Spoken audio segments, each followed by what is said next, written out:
Hi everyone, welcome to another session. In this session, we are going to discuss asymmetric encryption. That is another important topic for the CISSP exam. We will try to understand about asymmetric encryption, public key cryptography, how it works. I will try to explain using this image.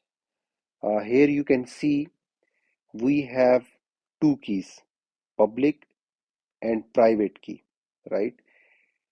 And on the left side you can see one user, and on the right side you can see another user. So for instance, the user who is on the left side, when he tries when he or she will send the message to the user on the right side, he will always encrypt the message using the public key of the user which is on the right side. So we can also say this is recipient. So the user who will receive the message, he will recipient. So the user who will send the message on the left side, for instance, in this image, you can see. So when this user will send out the message to the recipient, which is on the right side, the user will decrypt will encrypt the message with the recipient public key. Here you can see, right? So this side, the user will encrypt the message with the recipient public key. In this case, this is our recipient, right? So once the message will be encrypted, the user will send out this message. User can send that message through insecure network. Insecure network means through the internet, via the email, right? So once this recipient on the right side, when this recipient will receive the message, then the recipient will decrypt it with his private key, right? So recep the sender will, this is, let's say this is sender.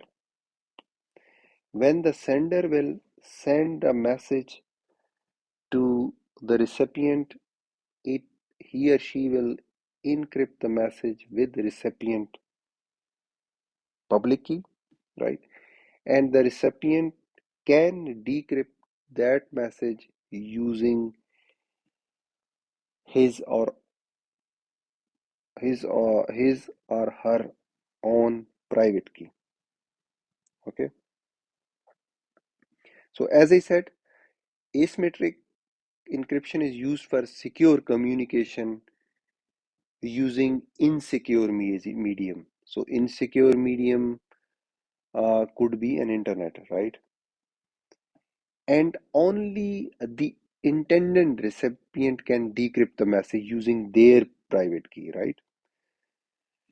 Encryption happens using recipient public key, as we discussed in detail, and the private key is required for the decryption, right?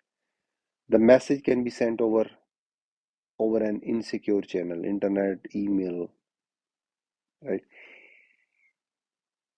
Even if, let's say, if there is an attacker, right, somewhere, let's assume if there is an attacker here in between, if that attacker intercepts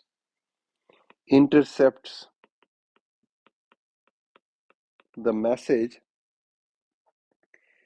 that cannot be decrypted without the private key, right?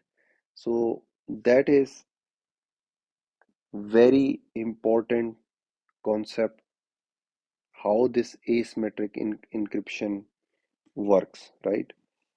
If the message is intercepted by the attacker somewhere in the middle, then that cannot be decrypted without the private key.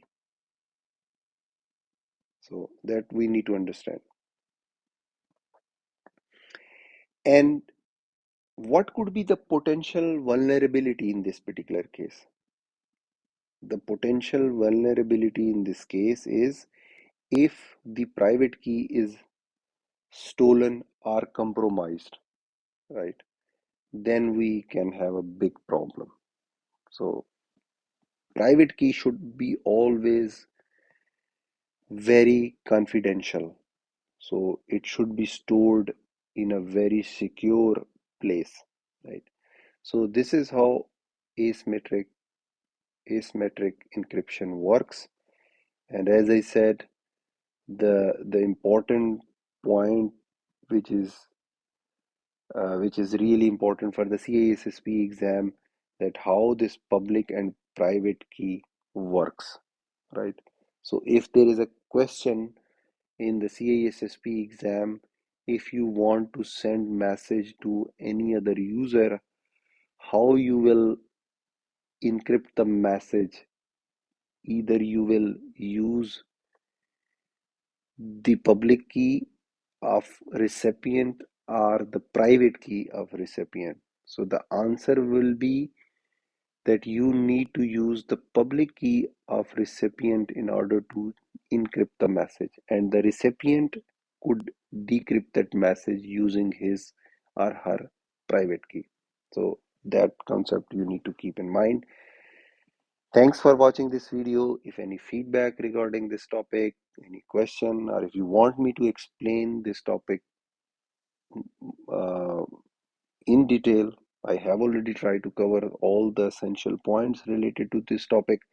But if any additional input required, additional session required, please write your comment in the comment section. Thank you so much. Thank you so much for watching this session.